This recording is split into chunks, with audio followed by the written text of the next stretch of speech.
Welcome to EffluxEffects tutorials. Today we're going to focus on improving the overall appearance of Daz Genesis 2 characters when we import them into Element 3D for use with After Effects. Basically we're going to focus on using opacity maps. So here's the scene we're going to be creating. So you can see there's a lot of fine detail on the character. If you look at the hair, the eyebrows, the eyes, the eyelashes, and we're going to focus on how we can use opacity maps to bring that detail into our comps. So let's get started. First thing we're going to do is we're going to jump into Daz. I just want to show you that we did import a standard Genesis 3 character, and well, I'm not going to spend a lot of time on how to get the character set or export. I'm going to show you a couple of things.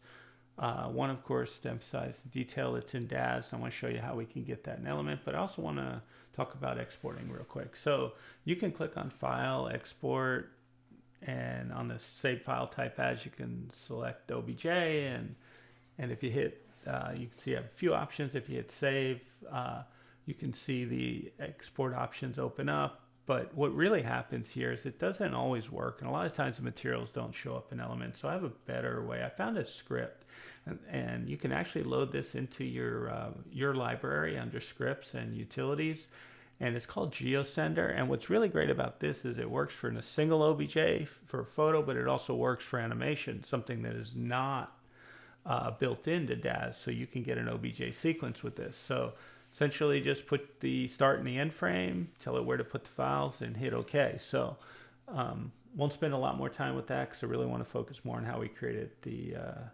look on the character. So if we jump into After Effects, you can see I've got a background, I've got a comp all set up, got lighting, everything set. So we're going to add the characters. So go ahead and then go into your scene in Element, and if you're importing a static object, you can just use import. If it's a sequence, you would go File, Import, OBJ Sequence. Just click on your first frame, click OK. Big issues with Daz: do not select Use Auto Normals. I know people say to do that. Don't do that, and get your forced alignment from the model. And once you hit OK, wait a few, sometimes seconds, sometimes longer, for the materials to show up. But you'll notice you still don't see the character, and it's really an easy fix. There's nothing wrong. You just want to go to your Transform tab. It's the little cross, or you can scroll down. Don't worry about scale. Just hit Normalize Size, and there you go. So now we have the character in, and first thing we can see is she's got some issues. The hair is blocky. The lace came in completely wrong, lacking any detail. The eyes, of course, the eyelashes. So we're going to fix all that pretty quick. So first thing we're going to do is just some housekeeping. Just label it Genesis 3 female, just so if I use this later, I bring in more characters, just makes it quicker to get to what I want. So first thing, let's see, right, the eyes. So we're going to go ahead and zoom in on the face. And how do we fix the eyes? Well, it's pretty easy. Basically, we got to fix the cornea and the eye moisture. So there you go. It's towards the bottom. Little different, by the way, if you're using Genesis 2, but hit Presets and go to the standard physical shaders that come standard with Element 3D. And just select the glass shader and drag and drop it into the moisture. Double click on it, rename it so you don't lose track that you made that change and that you know what layer it is. Pretty easy. Go to the Advanced tab with the cogwheel, and under Forced Opacity, you're going to lower it to like 2 or 3. You want very little. This will, even if you want it to reflect the environment, it doesn't take a lot. So now we're going to go up to Cornea, drag the same glass in, rename it. And once we go down to the Advanced tab, Forced Opacity, and get that well below 10%, I'd say 6 to 8, and there you go. You've got a little bit of a milky color, so it can reflect the environment. We haven't set the environment up yet. That'll become more apparent here before we're done. And I like the eyes. You can turn off the lashes so they're not distracting, just to make sure the eyes are where you want them to be. And if they are, let's go ahead and get started on the eyelashes. And the eyelashes is where we're going to start talking about the opacity layers. So first thing I always like to do is take a look at what the basic settings are. And for me, I'm going to change the diffuse color to white. Click OK. and then you'll notice there's no diffuse texture. So one of the things we're going to have to do is figure out where the actual eyelashes and all are stored. So we do that real simple. Go back to Daz, select the character, go under surfaces, and then make sure you're on the editor, and there you go. You'll see the Genesis 3 female. So just keep scrolling down until you find the little thumbnail for the texture. So here, if you keep looking, you'll see there's a whole section on surfaces. So the arms, usually all the body is all stored in the same place. So I found the arms. If you just click on it, it will go up to browse, and there you go. There's your path where the eyes and everything, eyelashes are stored. Just select it, Control C, and now we'll go and we can get out of Daz. We don't need it. And just open up an Explorer window, copy it in, and there you go. So one of the things I never do is I do not like to work in directories with the originals in case, well, I make a mistake. So just back up one, copy the entire directory. You can also copy parts at your call. Go over to your project directory, and in my case, you can see I already copied it, and there you go. So now if I make a mistake, I can easily back up. So the next thing to do is we really kind of need to figure out what the texture size is. So if you hold your cursor over there, it'll show you 2048 by 2048 in the case of the eyelashes. So that'll be important because we actually have to go into Photoshop to create the opacity layers and the PNG with transparency. So set up a new comp, and then we're going to drag the D in. I assume that's a diffuse layer just from a little practice on this. And then there's deal with the eyelashes, and it's not labeled, but it's in good enough shape. It's slightly brighter. I know I can create the mask with that. So I select my base layer, go down and create a layer mask. Then I go up to the layer I'm actually going to use for the mask. I hit Control A and Control C. So I've got everything selected. I select the layer mask, and I go to the channels, which is right next to the layer. And you'll see below the unselected layer that we can create the mask with. That's for the layer mask. Just Control V, copy that in. Well, when you first get out, you see the red. You might think you made a mistake. Just select the layer mask. We don't need that anymore, and or the opacity mask layer, excuse me. And then we'll come down. We'll select the layer mask, and now we're going to clean these up. So if you don't see the selected mask up top, make sure you select the marquee tool or the lasso tool, and it'll pop up. Hold Shift, select a mask, and now you see on the right we have quite a few options that we can use to improve the appearance of the eyelashes for you. So you can pick what you want. The onion skin is probably the most realistic to what the PNG will look. I like the overlay, and what I'll do is I can use the Shift Edge to help set the mask, and then you can use the contrast as well to get nice definition. So what you're looking for is you want it sharp but not too sharp. I strongly suggest you stay away from feather and smooth. In these circumstances, it blurs the image, and you don't get what you want. It just kind of muddles it. So once you get what you want, let's see right there, I like that. Then you'll want to set your output to new layer with layer mask. I always prefer to work with layer masks. I recommend you do as well. I like that. There is something you can do with the layer mask. Select it. You can go to layer, new adjustment layer, hue saturation, and you can work on the lightness. You could add color here with the hue. I'd rather just do it in Element 3D. So I've adjusted the lightness. There you go. There are times when desaturation works, but normally all you need to do is use the lightness. Then you're going to go File, Export, Export As, because I'm happy with what I had. And make sure your PNG with transparency, export all, go to your project directory. In this case, I've been kind of messing around with this for a little bit. So there you go. So I created the Eyelashes 3. Make sure we're on the right layer. Now we can load the texture. And nothing really happened. I'll invert it just for consistency, and there's nothing there. So how do we make something happen there? So we go to the Advanced tab, which is the cog, kind of like the cog wheel, and then go to the alpha threshold, and look there. You can see as you adjust the alpha channel, it strengthens the alpha channel, and it pulls the background out of the eyelashes. And since it's got transparency, it recognizes the PNG.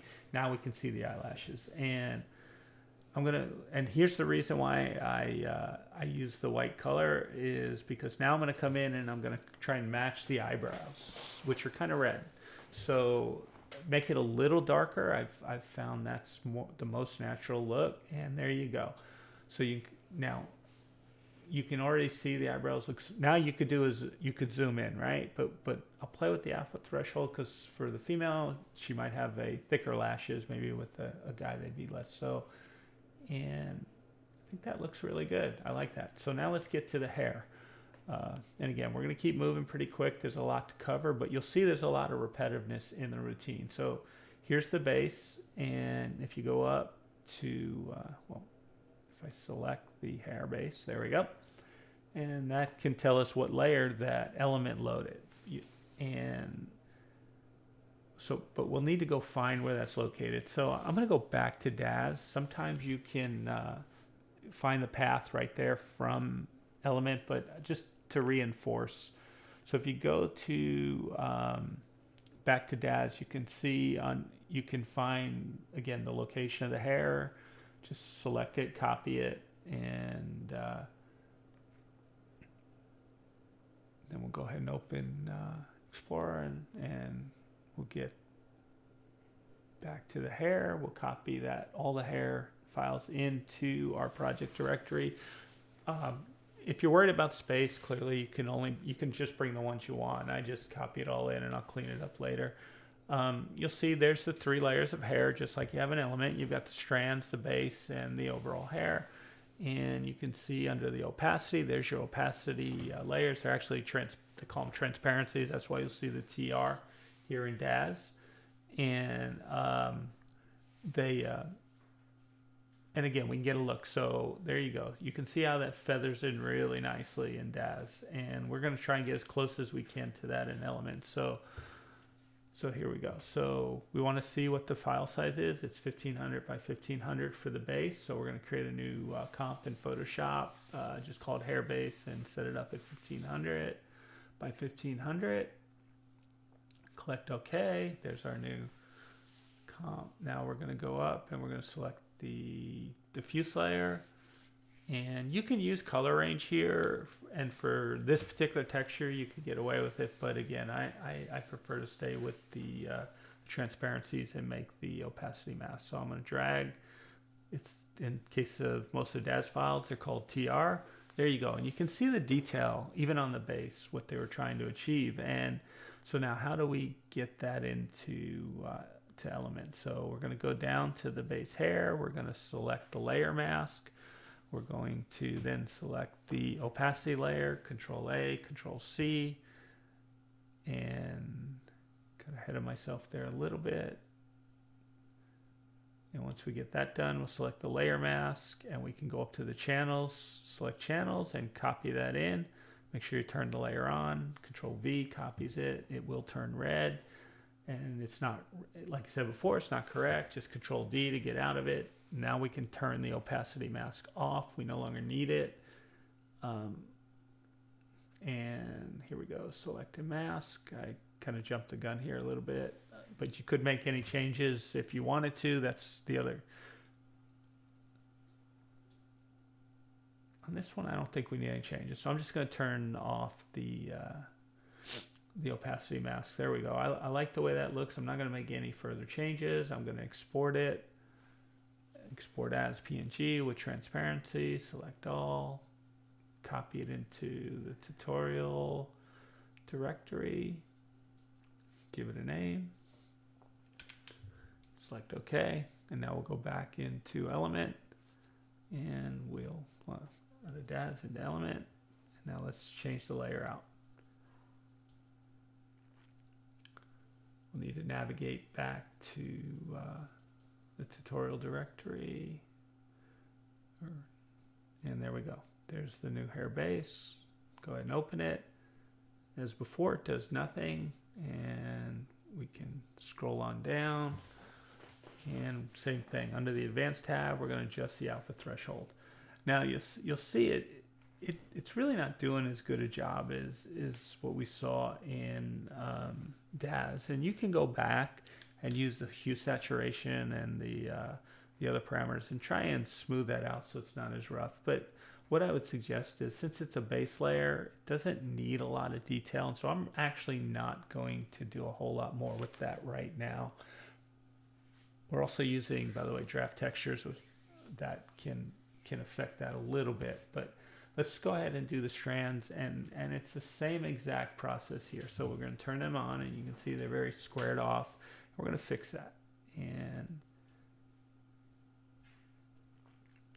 we can go back, and you can see we're going to the different files. So in this case, we know that we're going to go with the 01, but there are different options, and I just want to point out, this is the other cool reason sometimes to bring all the files into the directory is you can try a bunch of different hair colors, you can mix and match, whatever works. So you could give her some highlights, so it gives you some options there for sure. And so in this case, we know which one we want, so we're going to go ahead and start getting ready for Photoshop. So we know these are 2500 by 2500, and that's important, right? Because the base was only 1500 by 1500. You'll see. So if you really do want to check every time you go back and you use these. So in this case, we know what we need, and we'll create a new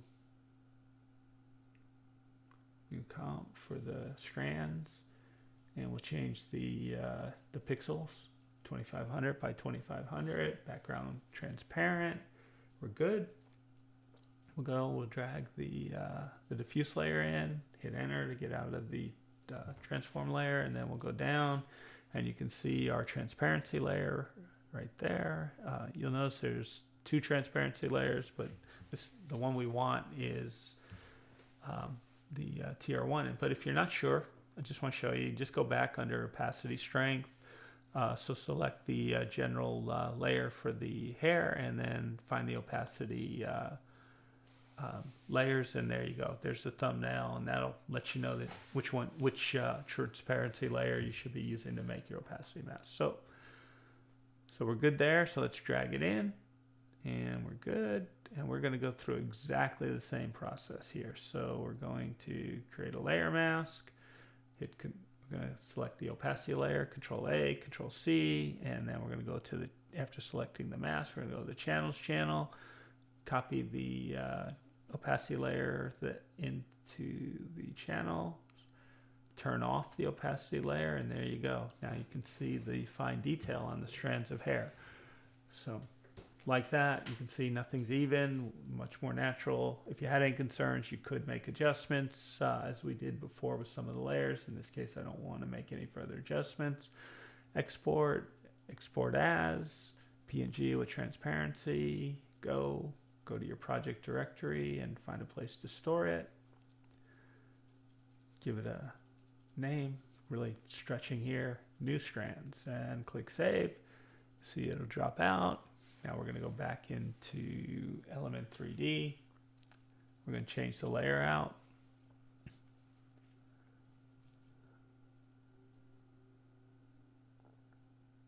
There we go. Select OK. As before, nothing happens. So we're going to scroll down to the Advanced tab, or select the cog and go to the Advanced and adjust the alpha threshold. And we'll make rough adjustments now. We can go back and make more additional adjustments later. But for right now, that'll work.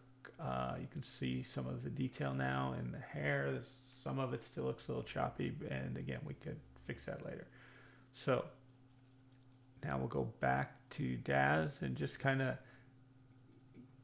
we'll turn the hair back on, and because it gives me an idea now of what I would want it to look like when all's said and done. And I think we're close. So let's go back, and I'm going to look around here for the base hair to see if it's doing anything different. And as I experiment with this, what you're going to find is that it's actually using the exact same texture, diffuse texture for hair and strands, and that's okay. You'll see that's a lot, but it does save you some time. And if that's the case, you have a couple different options. You can use the copy and paste command to copy one diffuse layer into the other, or you can go out and select it and then use your opacity, your alpha threshold, to adjust the layer and again, get it where you want it. I think that's really good. Doesn't have quite the fine feel that you might see from in Daz. Of course, we're still using draft textures, and that can, I believe that can play into it a little bit. But we're going to go ahead and show you how we can, and it really is transparent on the ruffles. So we're going to do the ruffles just in detail, and then we'll speed through the rest. So we can agree the chest ruffles do not look at all like they did in Daz. So first thing we're going to do is we're going to have to find the directory, of course. I've already checked. Just from experience, I know these are 4,000 by 4,000, so I'm skipping a little bit just for sake of speed. But if you look here, right, I'll go back into the dark storm collar. I can expand it, and there's your chest ruffles and everything I need to know, where the mask is, what the base color. It's all there, right? And I can click on it, and I can browse and copy and copy that directory into the project directory. You can see there's a bump layer, there's base layer, and there's a gloss for the specular. So everything we need is right there. So now we just need to start creating the the opacity mask, so we can get the lace looking the way we want it. So let me scroll around here and find where there we go. There's the TR, and there you go. Now, when you bring it in, you can see the opacity mask immediately. You can see there's a good amount of detail there, and it's going to take a little effort to get there, but it's not hard. So same thing, we Control A, Control C. We want to copy it into the layer mask. We go down to the layer mask. We hit Control V. Then we go back to the layers, and we're going to go ahead and clear that. And there you go. So I want to, because I'm going to want to change the color and change the look when I get it into After Effects. I'm gonna work on darkening this up a little bit, and then I'll invert it when I get into Element. You'll see how I use that to get a color tint that I'm looking for. But you can again see the shift edge, and you can you can play with that if need be. In this case, I'm really looking to up the contrast, but I didn't get as much as I wanted. So I'm going to go to Layer, New Adjustment Layer, and Hue Saturation. So since the level of control that I was really looking for wasn't available to me, I went ahead and I'll use that Hue Saturation. You can see here, by adding that to the mask, make sure you select the mask and then add the adjustment layer. You can see now you can see all the individual details. Okay, so that's what we want to have come through in an Element, or as close to it as we can get. So I'm happy with that. Export as PNG. Once it loads, export all. Give it a name. And don't hesitate to try your own settings, see if they work, and if they don't, make changes to your liking. Now, there you go. So right now that looks awful. Now, admittedly, I had the alpha adjusted from previously. I was messing around with it a little bit, and not overly thrilled with the look just yet, but we got to work with it. So I'm going to make it white because I do want to change the tint. So I'm going to go into the diffuse color, and I'm going to make some changes, darken it a little bit. And then I'm going to click OK. Now we're going to go down to the advanced settings, and I'm going to play more with it and see if I can get some of the detail to come through. It's not really looking good yet, so it'd be easy to kind of alienate yourself. So one of the first things you'll notice is the draft textures. They'll mess with you on things with this level of detail. So there we go. So I turned it off, and it can take a little while, but now look at the difference, right? Now we're seeing a lot of that individual detail. So it is important sometimes to not use draft textures. And the other thing is I want this to match the dress a little bit, so I gave it kind of a blue tint. Still, it would be easy to say, well, it's still not quite there, but we're not done. You'll notice there's no bump map, there's no normal maps, and there's no specular. So if we go in there, we're going to go ahead and bring in the normal map, and in this case, it's a grayscale, and I did looked in the file. I know it's there, so let me get back to our directory so I can pull that in. Beginner outfit, dark storm, and now let's find it again. Nothing better than doing things twice. And there we go. Oh, one specular, two bump. There we go. All right, so we can double click on it. Or we can just go down and click OK. There we go. Now look at the difference, right? Now we've got the detail that was missing. So the bump maps are really important. So make sure, because it would be easy to give up hope and say I can't get it. Well, we had it, just we weren't finished. Now I'll bring in the specular, and there you go. So now that's the look I wanted for the ruffles. You can make the color and the shade whatever you want. And I'm going to blast through kind of a few things here even faster, and then I'm going to kind of do an accelerated deal, because you have to do this with every item, every texture, all the skin. You go through each item and you got to fix it, right? A lot of them you don't have to modify with the opacity layers because it's not necessary, but you still need to add specular, and you still need to add normal maps, and it takes a little while, but once you're done, you'll immediately see the difference. So in the case of the face, right, I'm gonna go here, I'm grabbing a bump map, and there is a specular map. So I'm gonna grab both, and then I'm gonna jump through, and I'm doing the corset, I'm doing the necklace, and you can see things starting to look a little better. I'm not messing with the lower body because none of that's really going to be in the frame when we're done. Then the next thing I'm going to do is set the environment. So I'm going to turn on the environment. I'm going to go under presets, and all I have is the standard environment that comes stock with Element 3D. I think you can buy aftermarket ones. I just haven't invested in those. So I'm going to find one I like, so I get the right positioning for the character. She's standing in front of a wall. I like that. So I'm going to click OK. There are other adjustments you can make on the environment tab. I'm just, again, for this tutorial, that I'm just not really focusing on that. I'm going to select element. I'm going to go to her group. I'm going to go into particle look, make her bigger now that I'm back in After Effects. And then I'm going to grab the group null, and I'm going to drag her down like that. Let's make her a little bigger, and I'll probably drag her down a little more. I think that's good. And there you go. She's already starting to look pretty good, right? Again, a lot better than what we started with, and able to do it in 30, 45 minutes to get it right. And there you go.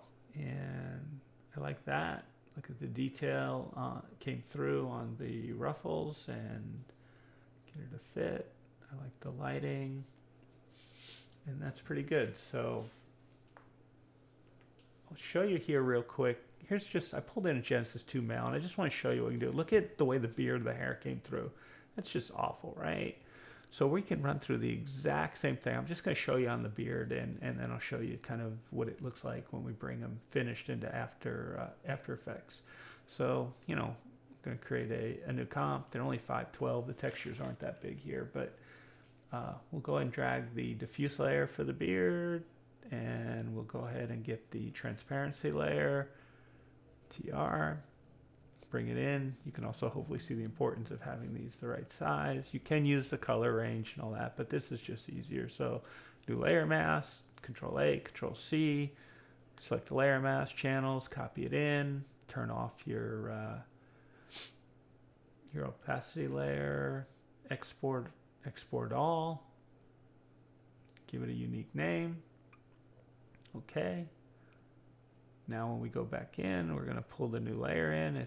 Just head over to our directory. I'm not sure why I went there, but I had copied everything over. So there we go. There's the new beard.